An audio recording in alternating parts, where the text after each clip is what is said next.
Study IQ IAS, अब तैयारी हुई अफोर्डेबल। नमस्कार दोस्तों भारत के इतिहास में अभी तक किसी भी हाई कोर्ट जज या फिर सुप्रीम कोर्ट के जज को इम्पीच नहीं किया गया है। मतलब सिटिंग जज को उनके पोजीशन से नहीं हटाया गया है। लेकिन मैं आपको बता दूं, इस बार मामला काफी सीरियस है। करीब 55 पार्लियामेंट के मेंबर्स ने राज्यसभा को नोटिस दिया और कहा है कि हम चाहते हैं कि यहां पर जो इलाहाबाद हाई कोर्ट के जज हैं, जिनका नाम है शेखर कुमार यादव, इनको इम्पीच किया जाए, इनको पोजीशन से हटाया जाए, क्योंकि जिस प्रकार का रिमार्क्स इन्होंने दिया है वो काफी ज्यादा चिंताजनक है, ऐसा मेंबर ऑफ पार्लियामेंट्स का कहना है। तो इस पूरे मामले को समझेंगे कि एग्जैक्टली हुआ क्या, रिसेंटली कौन से शब्दों का इस्तेमाल किया गया, उन्होंने माइनॉरिटीज को लेकर, स्पेशली मुस्लिम्स को लेकर क्या बोला है, वो काफी कुछ जानने को है। चलिए आगे बढ़ते हैं। लेकिन उससे पहले आप सबको बता दूं कि आप में से जो भी लोग यूपीएससी की प्रिपरेशन कर रहे हैं, आप हमारे कोई भी बैच हो, यूपीएससी का हो, उसके अंदर जो फाउंडेशन बैच है या फिर प्रीलिम्स स्पेसिफिक बैच है, उसको ले सकते हैं। By using this code Ankit live you will also get maximum discount. और इसके अलावा अगर आप एमसीक्यूज अटेम्प्ट करना चाहते हैं तो मेरे इंस्टा पेज पर जाइए, वहां पर स्टोरीज में जितने भी एमसीक्यूज हैं उसको भी आप अटेम्प्ट कर पाएंगे। तो चलिए शुरुआत करते हैं और सबसे पहले ये देखते हैं कि एग्जैक्टली हुआ क्या है। देखिए, करीब ग्रुप ऑफ 55 राज्यसभा एमपीज, जिसको लेड किया गया है by none other than Kapil Sibal, जो कि कांग्रेस के लीडर हैं, काफी बड़े वकील हैं, उन्होंने यहां पर राज्यसभा के अंदर नोटिस दिया है, रिक्वेस्ट किया है कि इलाहाबाद हाई कोर्ट जज शेखर कुमार यादव का इंपीचमेंट होना चाहिए, क्योंकि उन्होंने हेट स्पीच दिया है, उन्होंने कम्युनल डिसहार्मनी को इंसाइट करने की कोशिश की है। और यहां पर करीब 21 पेज का मोशन है, जिसमें आप देख सकते हो यहां पर कई सारे जो लीडर्स हैं अलग अलग पार्टीज के, चाहे वो कांग्रेस पार्टी हो, उसके अंदर पी चिदम्बरम हो गए, दिग्विजय सिंह हो गए, या फिर आम आदमी पार्टी हो, राघव चड्ढा, तृणमूल कांग्रेस की तरफ से सगारिका घोष, बहुत सारे लोगों ने यहां पर जो रिक्वेस्ट है वो सबमिट किया है राज्यसभा के अंदर और आर्ग्यू किया है कि यहां पर जो शेखर यादव जो कि जज हैं इलाहाबाद हाई कोर्ट के अंदर, उन्होंने एक विश्व हिंदू परिषद का इवेंट अटेंड किया था। तो सबसे पहला तो आर्गुमेंट यहां पर उनके द्वारा यही दिया गया कि यहां पर कैसे वो इस तरह के इवेंट में शामिल हो सकते हैं। और यहां पर शामिल होने के बाद उन्होंने डायरेक्टली माइनॉरिटीज को टारगेट किया। यहां पर जो उनका प्रेजुडाइस है, मतलब कि अगर वो कोई जजमेंट सुनाएंगे तो पहले ही उनके मन की जो भावना है वो कैसे सही जजमेंट सुना सकते हैं।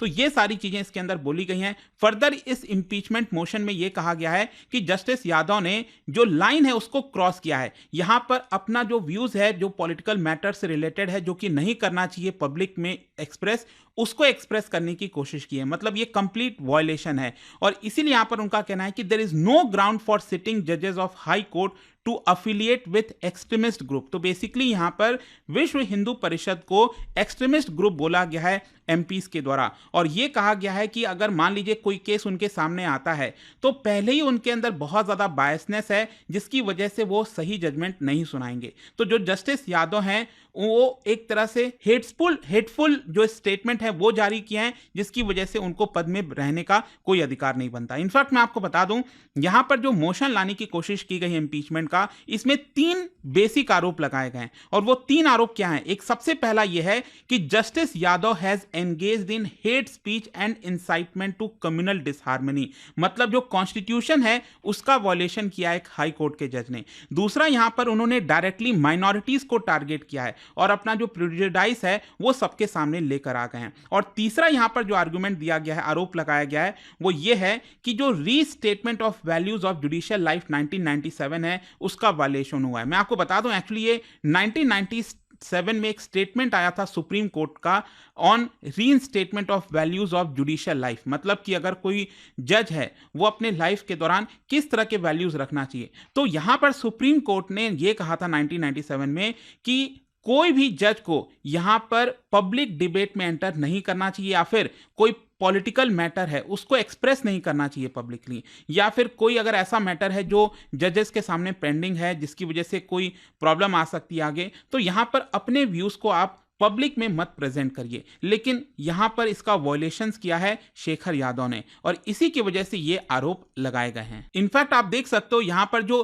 AIMIM के MP हैं असुद्दीन ओवैसी, उन्होंने भी यहां पर यह चीज कहा कि how a minority applicant could expect justice from such a जज, this speech indicts the collegium system. तो उन्होंने जो कोलिजन सिस्टम है जिसमें जजेस की अपॉइंटमेंट होती है उसको भी लेकर सवाल उठाया और यह कहा कि जुडिशियल इम्पार्शियलिटी जो है उसके ऊपर बहुत बड़ा सवाल खड़ा होता है। यहां पर माइनॉरिटीज जो है वो कैसे सही जजमेंट अपने फेवर में एक्सपेक्ट करेंगे जब इस तरह के जज एक इतने बड़े संवैधानिक पद पर बैठे रहेंगे। लेकिन क्वेश्चन आप सभी के मन में यहां पर एक आ रहा होगा कि आखिरकार जस्टिस शेखर यादव ने ऐसा क्या कहा और ये हुआ क्या है एग्जैक्टली। मैं आपको बता दूं यहां पर जो इलाहाबाद हाईकोर्ट के जज हैं जस्टिस यादव, वो बेसिकली विश्व हिंदू परिषद का जो लीगल सेल था उनके द्वारा एक इवेंट ऑर्गेनाइज किया गया था और उसी इवेंट के दौरान उन्होंने उसमें शामिल हुए और देखिए उसमें उन्होंने क्या क्या चीजें बोली है मैं आपको एक एक करके बताता हूं।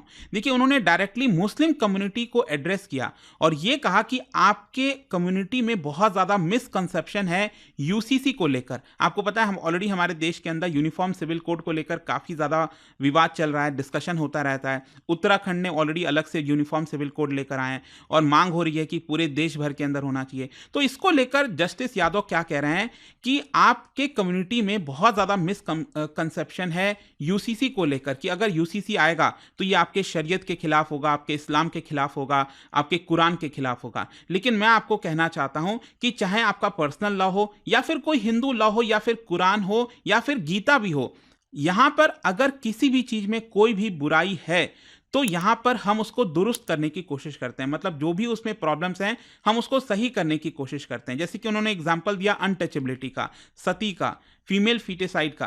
तो उन्होंने कहा कि हमने अपने कम्युनिटी के अंदर मतलब हिंदूज कम्युनिटी के अंदर उसको सुधार लाने की कोशिश की है। Then why are you not doing away with this law, मतलब कि आप अपना जो खुद का पर्सनल लॉ है उससे दूर क्यों नहीं जा रहे हैं, उसको हटा क्यों नहीं रहे हैं। और उन्होंने एग्जाम्पल क्या दिया, उन्होंने बेसिकली ये कहा कि जैसे कि मान लीजिए आपके कम्युनिटी में अगर कोई हस्बैंड है और उसकी मतलब ऑलरेडी शादी है, एक हस्बैंड है और वाइफ है, तो हस्बैंड बिना अपने पत्नी के इजाजत के 3 और शादी कर लेता है, तो ये एक्सेप्टेबल नहीं होना चाहिए। ये आपके कम्युनिटी में गलत चीजें हो रही हैं तो आपको एक तरह से यूसीसी की तरफ जाना चाहिए, यूनिफॉर्म सिविल कोड की तरफ। ऐसा यहां पर जस्टिस शेखर यादव ने कहा। फिर देखिए यहां पर फर्दर कई चीजें उन्होंने कही हैं। फिर उन्होंने ये कहा कि देखिए यहां पर हमारे कम्युनिटी में मतलब हिंदूज में और बाकी कम्युनिटीज में छोटे से छोटे एनिमल को भी नहीं मारना चाहिए, ये सिखाया जाता है।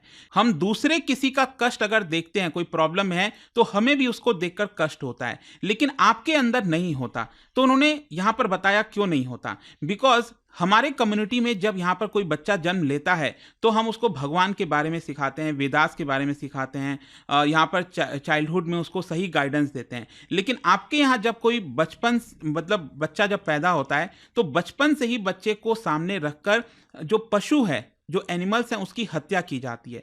तो जब आप बचपन से ही उस बच्चे को यही दिखा रहे हो, सिखा रहे हो, तो आप कैसे अपेक्षा कर सकते हैं कि जो बच्चा है वो सहिष्णु होगा, उसके अंदर उदार होगा? आप वो एक्सपेक्ट नहीं कर सकते। So I have no hesitation in saying that this is Hinduism and the country will run according to majority who live in Hindustan. तो ये बेसिकली वो डायरेक्टली कह रहे हैं यहां पर कि क्योंकि हिंदुस्तान है ये और यहां पर जो मेजॉरिटी है उसकी विचारधारा क्या है, उसके हिसाब से चीजें होनी चाहिए। The will of majority prevails. तो ये बातें यहां पर उन्होंने कही, लेकिन इसके आगे जाकर एक और फर्दर स्टेप में उन्होंने एक शब्द का इस्तेमाल किया, कठमुल्ला करके। और देखिए उसमें उन्होंने क्या कहा, उन्होंने कहा the people who we are talking about. तो बेसिकली वो कह रहे हैं कि जिन मुस्लिम्स की मैं बात कर रहा हूं, ऐसा नहीं है कि सभी के सभी वो कम्युनिटी के लोग ऐसे ही हैं। यहाँ पर उनमें से बहुत से अच्छे लोग भी हैं। बहुत से ऐसे लोग हैं मुस्लिम कम्युनिटी में जो 4 वाइफ्स को सपोर्ट नहीं करते हैं, फेवर नहीं करते हैं। यहाँ पर वो ट्रिपल तलाक को फेवर नहीं करते हैं, फीमेल फीटिसाइड को जो है फेवर नहीं करते हैं। लेकिन यहाँ पर कुछ ऐसे लोग हैं, जैसे उन्होंने बोला कि कुछ कटमुल्ले ऐसे हैं जो कि देश के लिए घातक हैं, देश के लिए डेंजरस हैं, जनता को भड़काने वाले लोग हैं, वो देश आगे ना बढ़े इस प्रकार के लोग हैं, उनसे सावधान रहने की जरूरत है। तो आई होप आप समझ पा रहे होंगे कि यहां पर जो जस्टिस शेखर यादव हैं उनका ये जो पूरा बयान आया जब वो पार्टिसिपेट कर रहे थे वीएचपी के द्वारा जो ऑर्गेनाइज किया गया था इवेंट, इसी की वजह से यहां पर जो 55 एमपीज हैं उन्होंने इम्पीच करने का जो नोटिस है, मोशन जो है वो यहां पर राज्यसभा के अंदर रखा है। अब क्वेश्चन यहां पर यह आता है कि आगे क्या होगा, तो देखो क्या होता है ना, जब भी यहाँ पर 50 से ज़्यादा एमपीज कोई नोटिस जमा करते हैं यहाँ पर जो है राज्यसभा में भेजते हैं, तो उसके बाद जो प्रिसाइडिंग ऑफिसर हैं उनके ऊपर डिपेंड करता है कि क्या वो उसको एक्सेप्ट करेंगे कि नहीं, उस मोशन को एक्सेप्ट करेंगे कि नहीं।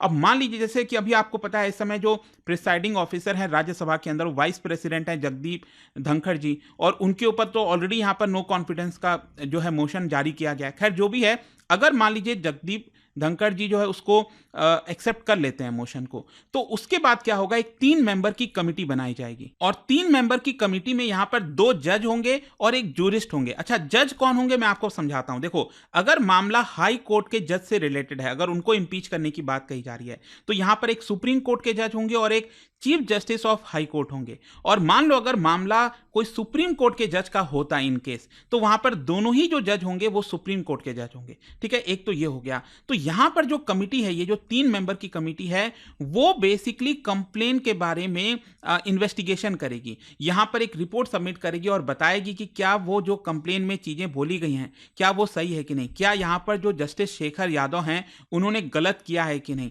तो इसको लेकर पूरा इन्वेस्टिगेशन किया जाएगा वो 3 मेंबर की कमिटी के द्वारा। अब देखिए, हमारे संविधान के अंदर आर्टिकल 124 क्या कहता है। यहां पर यह कहा गया है कि जब वो कमिटी एक तरह से रिपोर्ट सबमिट कर देगी कि हाँ उस जज ने गलत किया है ऐसा करके, तो यहां पर एक मोशन फॉर इंपीचमेंट जो है वो लाया जाएगा दोनों हाउसेज में। मतलब क्योंकि ऑब्वियस सी बात है ये राज्यसभा में लाया गया, तो यहां पर अगर ये इंपीचमेंट मोशन को पास करना है पार्लियामेंट से, तो दोनों ही हाउसेज से, राज्यसभा और लोकसभा दोनों ही हाउसेज से, ध्यान रखिएगा, 2/3 की मेजॉरिटी चाहिए of the members present and voting. मान लीजिए फॉर एग्जांपल मैं कहता हूं राज्यसभा में इस समय टोटल 245 मेंबर्स हैं। ठीक है, अब उसमें से मान लो 200 मेंबर्स प्रेजेंट हैं उस दिन, जिस दिन इंपीचमेंट का मोशन क्लियर होना है, तो उसमें 2/3 मेजॉरिटी कितनी होगी इसकी? आई थिंक ये हो जाएगा करीब 134 के आसपास, 134 होना चाहिए, राइट।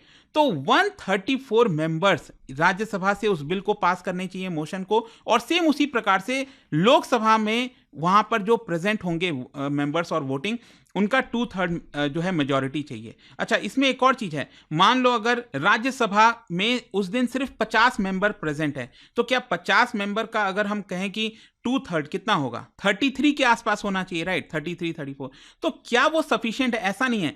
जितनी हाउस की स्ट्रेंथ है ना, उसका मिनिमम 50% से ज्यादा तो होना ही चाहिए, लेकिन जितने मेंबर्स प्रेजेंट हैं उस दिन और जो वोट कर रहे हैं, उनका जो वोट है उसका 2/3 होना चाहिए। तो ये चीज आपको यहां पर ध्यान रखना है। अच्छा, किस बेसिस पर सुप्रीम कोर्ट और हाई कोर्ट के जज को हटाया जा सकता है? तो बेसिकली 2 ग्राउंड्स मेंशन किए गए, और ध्यान रखिएगा आपके एग्जाम पर्सपेक्टिव से बहुत इंपॉर्टेंट होगा ये। एक है इनकैपेसिटी और दूसरा है प्रूव्ड मिसबिहेवियर।